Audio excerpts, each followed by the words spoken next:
уже избыточным становится. Foreign companies face some difficulties in Russia. Don't you think this may discourage foreign investors? I mean things that TNK-BP, Shell and others experienced.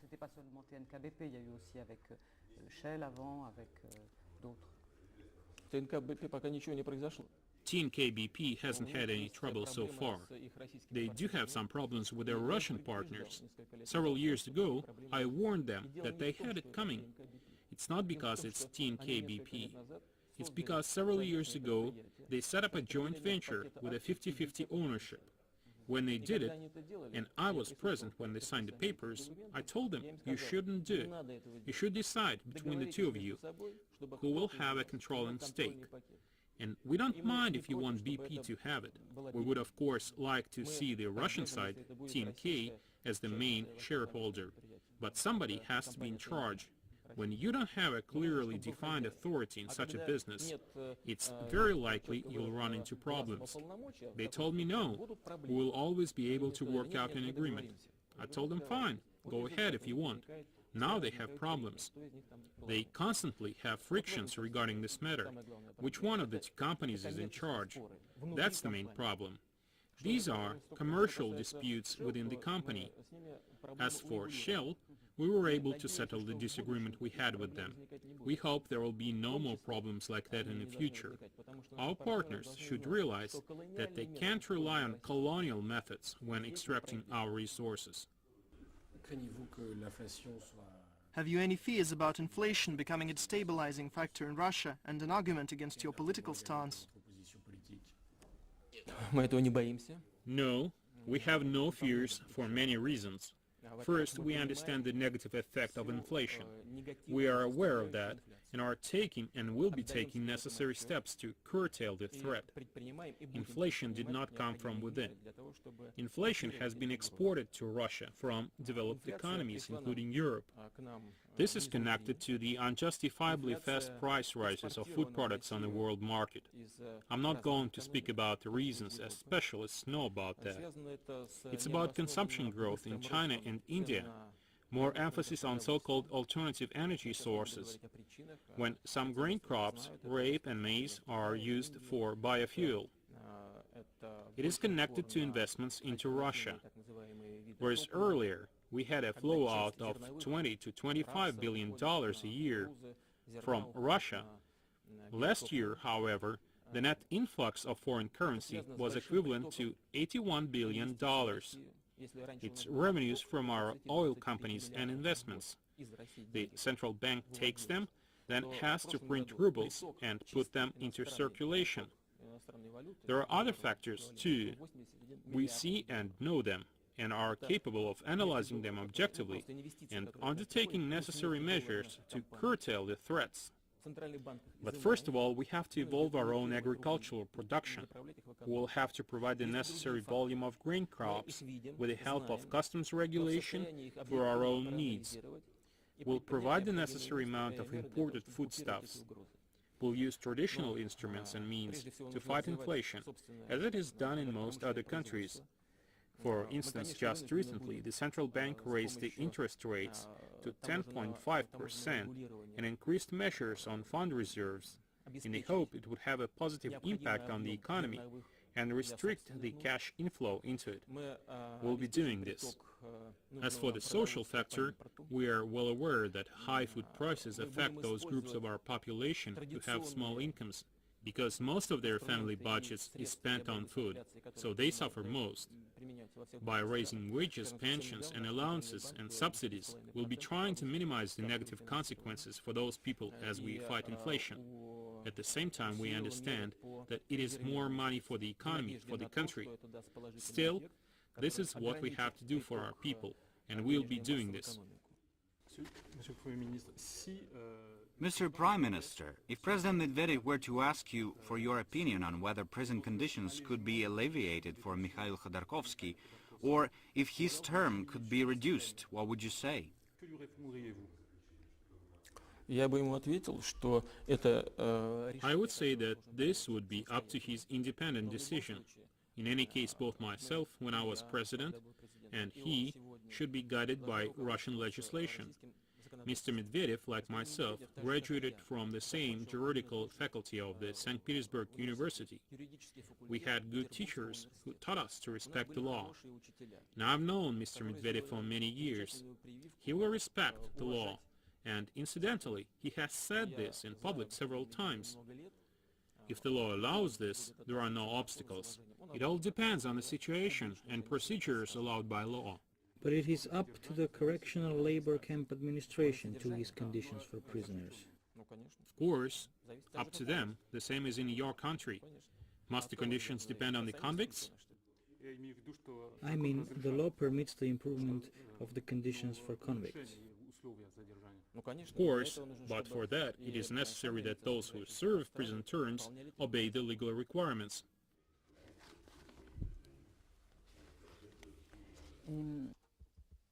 Mr. Prime Minister, you often say that Russia shares European values.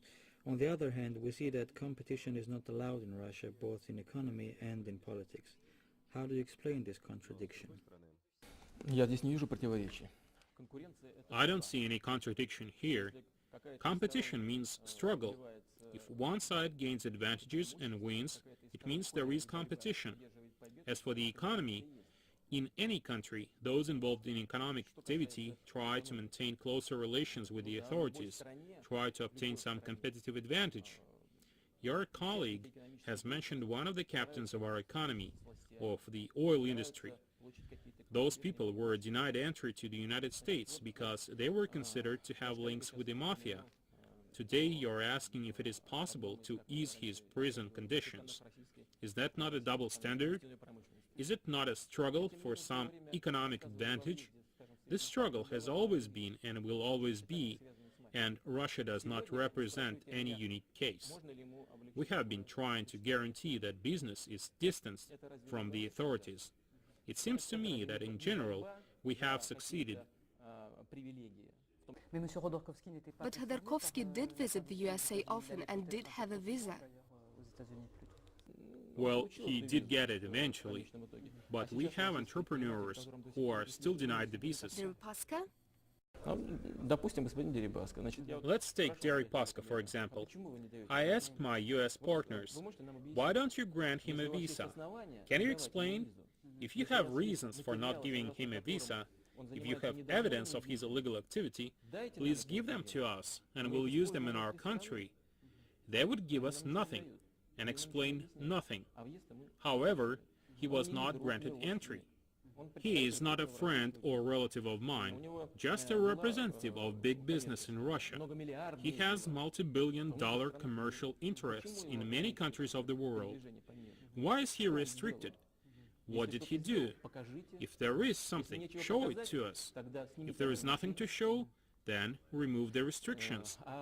As for Khodorkovsky, it is not about his travel abroad, but his having broken the law. More than once and grossly. What's more, a part of his group is guilty, proven in a court, of personal crimes, not only economic crimes. They committed murders, more than one person. This kind of competition is not admissible, and we'll do our best to stop it. Sometimes one gets the impression that this is a widespread practice. For instance, Mr. Browder, the Hermitage Investment Fund CEO, is not allowed to return to Russia. Знаете, я первый раз слышу эту фамилию. It's the first time I've heard this name. I don't know why Mr. Roder, is that what you said, can't return to Russia. I can't comment on that because I know nothing of it. Perhaps Russia is a big country. There may be complications and conflicts with the authorities, business, or personal. This is life, complex and varied.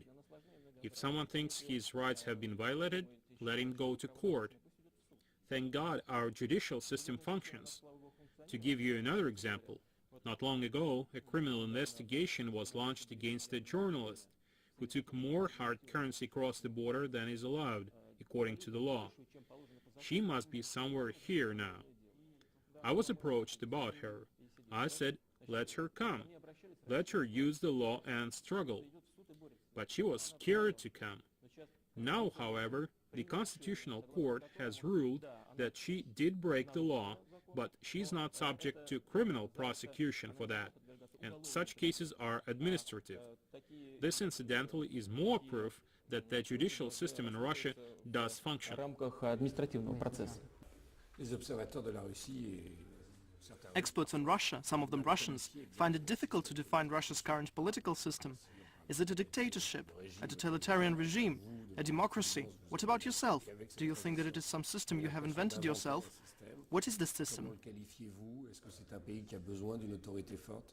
Но мы ничего не выдумываем. We do not invent anything, but develop our country, following the principles and criteria established in the civilized world and applicable to our reality.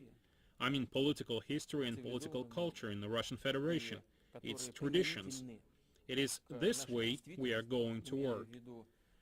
I have already mentioned the judicial system, which, despite all its many drawbacks, does get firmer and functions.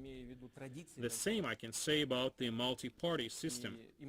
It is not about 1,000 parties who are incapable of organizing a political process and destroy the state organization. A multi-party system is, in my view, when large groups of people representing the interests of various groups of the population can efficiently function, and during the political struggle, a civilized struggle between themselves, work out decisions to express the interests of the overwhelming majority of the country's population. Much has been done to enhance parliamentarianism and the multi-party system. Also, in recent years, we've undertaken concrete steps fixed in the law concerning the passing over of some authority from the federal level to the regional and municipal.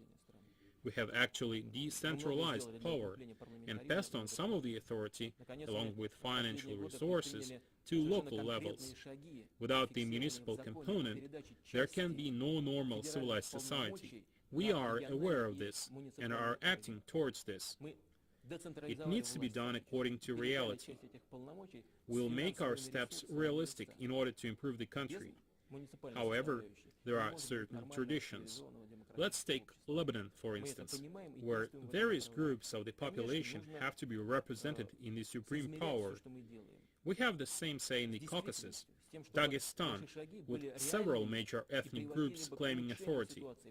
Their tradition is that if a representative from one ethnic group is head of state, then a representative from another ethnic group should be Speaker of Parliament, and a representative from one more ethnic group should be Prime Minister. And God forbid anyone who violates this hierarchy. This will not be acceptable to the public consciousness of the Republic. God forbid this, as it may lead to destructive processes. Of course, one can pretend to complain about how undemocratic or improper that is, and that it is necessary to have a direct secret ballot to elect the President of the Republic. But should this happen, it will disintegrate the Republic, and I can't allow this. I have to abide with the opinion of the people who have been living in the territory for 1,000 years, and I will respect their choice and respect their attitude towards constructing their own life. These are the peculiarities, possibly not felt here at all, but they are in Russia, and we know them and must abide by them, and will do that. At the same time, we'll be moving within the mainstream of a general civilization process.